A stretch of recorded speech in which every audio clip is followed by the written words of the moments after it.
My husband planned his own grandmother's funeral while she was alive, just to take her estate. Welcome back to Heartline Stories. What would you do if your own husband planning his grandmother's funeral while she was still alive, just so he could take her estate? Today's story reveals how cold greed can turn real blood into water. This is the Nanny's secret legacy, and it's a reminder that sometimes strangers show more love than your own flesh and blood. Let's get into it. The mansion on the hill was a masterpiece of stone and glass, but to me, it honestly felt like a tomb. My name is Maya, and for 3 years, I lived there as a housewife. Though in that family, that word just meant a servant who didn't get a paycheck. My husband, Julian, and his father, Arthur, were men built of stone. They shared the same sharp eyes and the same obsession, social standing, and that massive textile estate that Grandma Evelyn had built with her own 2 hands decades ago. But the cruelest thing about that house wasn't the silence. It was how they treated the woman who gave them everything. Grandma Evelyn was 88, and while her body was slowing down, her spirit was still in there, just trapped behind fading eyes. I watched Arthur, her own son, walk past her room every morning without even glancing in. To him, his mother wasn't a person anymore. She was a liability, sitting on top of a fortune. One afternoon, I heard him complaining to Julian because Grandma's medical equipment was clashing with the hallway decor. He spoke about his own mother like she was a piece of old furniture he couldn't wait to throw out. The breaking point came at dinner one night. Julian and Arthur were looking at brochures for a local care facility called Stonehaven. It was a notorious place, cheap, understaffed, and gray. "It's the only logical move, Dad," Julian said, not even looking up from his steak. "If we move her there, we can finally list the back wing of the house for rent. It's prime real estate." Arthur just nodded. "She doesn't even recognize us, Julian. Why waste the master suite on someone who's just waiting? It's time we put our own lives first." My hands shook as I cleared the plates. "She does recognize you," I said. I tried to keep my voice steady, but it was hard. "She recognizes the son who hasn't kissed her cheek in a year. She recognizes the grandson who only visits her room to see if her jewelry box is still there." Arthur looked at me with pure disdain. "Maya, you're here to manage the kitchen, not the family's medical decisions." "It's a death sentence," I told them. "She stays here. I'll take full responsibility. You won't have to see her or lift a finger. I'll be her nurse, her cook, and her companion. But I will not let you dump her in a place where people go to be forgotten."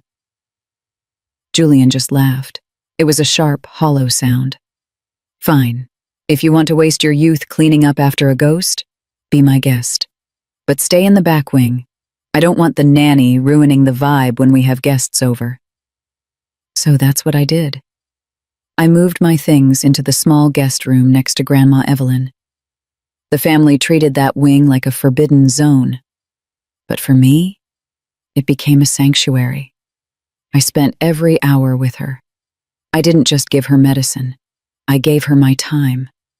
I'd open the heavy curtains so the sun would hit her face, and I'd describe the colors of the flowers in the garden.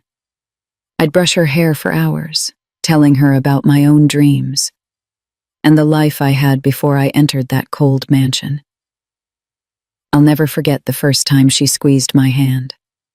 I was reading her a poem, and I felt her small, frail fingers wrap around mine. She couldn't speak much, but in that moment, I knew. Our souls connected.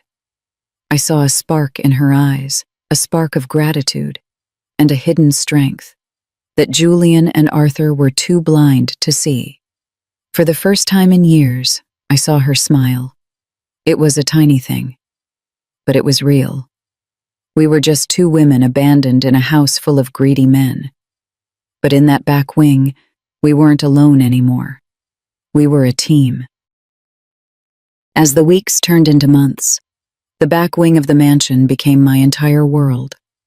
While Julian and Arthur were busy meeting with architects to plan the new version of the house, treating the walls like they already owned them, I was learning the true heart of the woman they had cast aside. Grandma Evelyn was no longer just a patient to me. She was the mother I never had.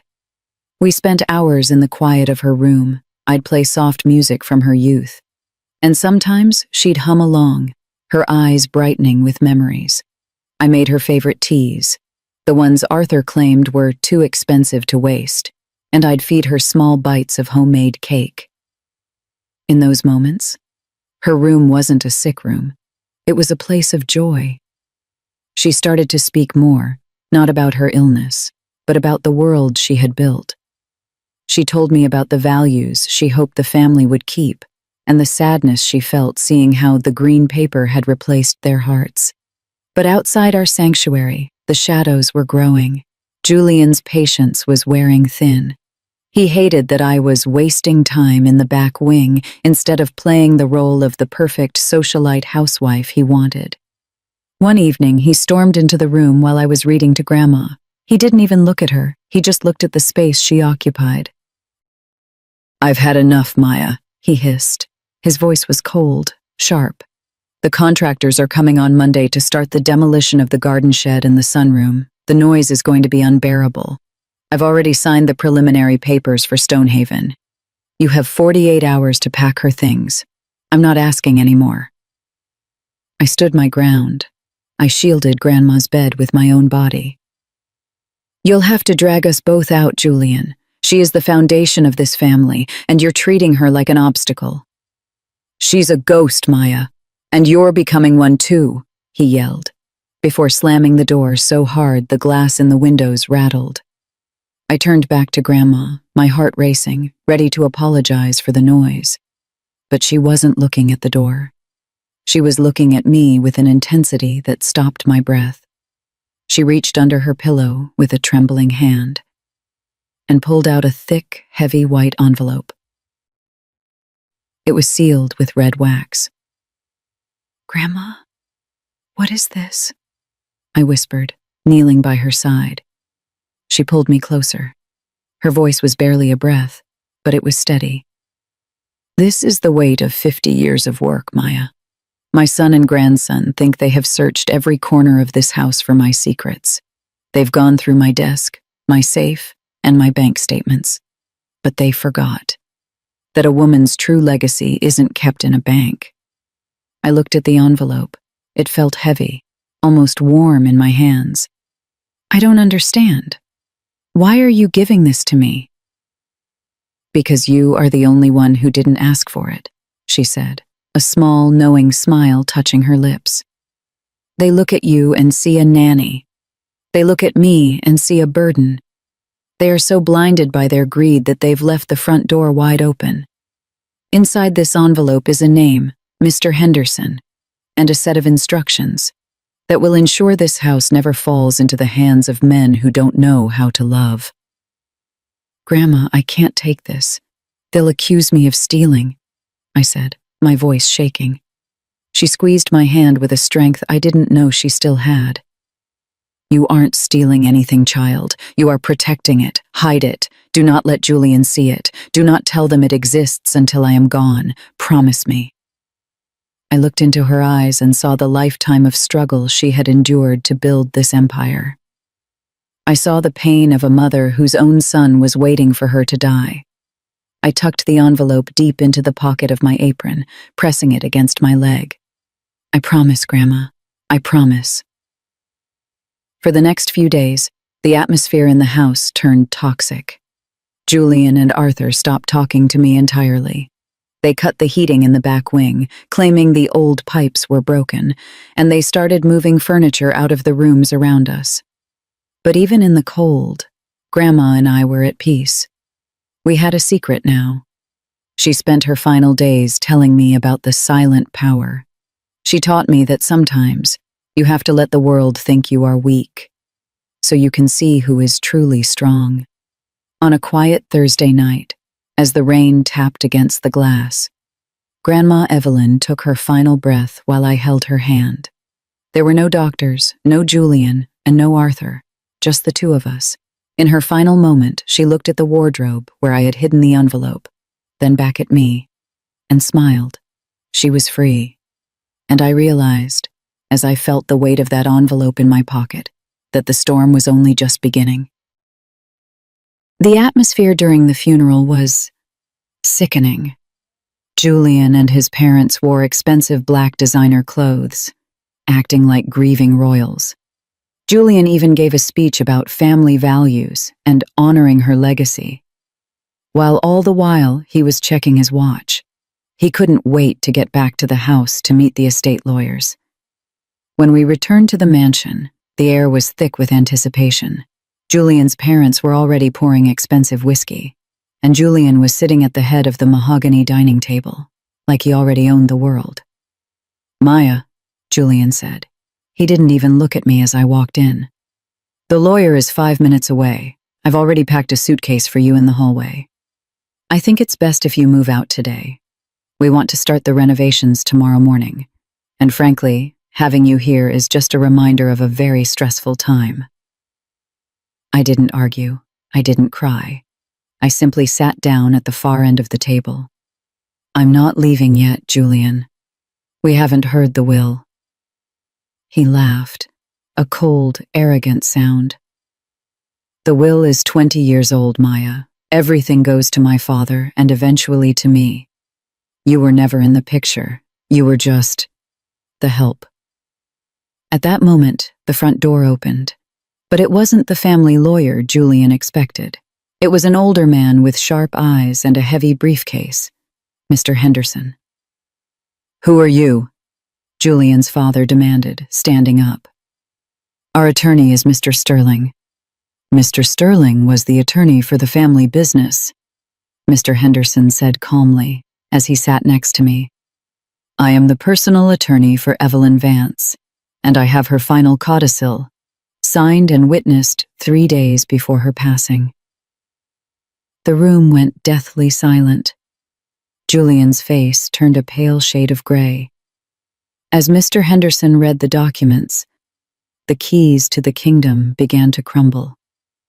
Grandma Evelyn hadn't just changed her will. She had dismantled their entire future. "To my son and grandson," the lawyer read, quoting Grandma's final words. "I leave the sum of $5,000 each.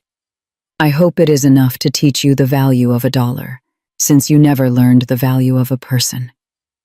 Julian jumped up, screaming, "This is a lie! She wasn't in her right mind! Maya manipulated her!" Mr. Henderson didn't even blink. The document was signed in the presence of 2 independent medical examiners who have certified her mental clarity. But, more importantly, the estate, the mansion, the land, and the textile trust has been moved into a private charitable foundation. He turned to me. "And as per Evelyn's instructions, the sole lifetime trustee, with total control over the assets and the property, is Maya." Julian looked at me, his eyes wide with a mixture of shock and terror. "Maya. Honey, listen. We were just stressed. You know we love you. We can work this out.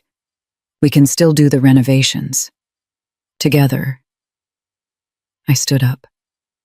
I felt a weight lift off my shoulders that I had carried for years. I looked at the man I had married, and then at his parents, who had treated a dying woman like a burden. "I'm not doing anything with you, Julian," I said. My voice was steady, calm. "Grandma Evelyn didn't give me this power so I could live in luxury with people like you. She gave it to me to fix what you tried to break." I pulled a document from my bag. "I've already signed the first order as trustee. This house is being converted into a high-standard assisted living home for seniors who have been abandoned by their families.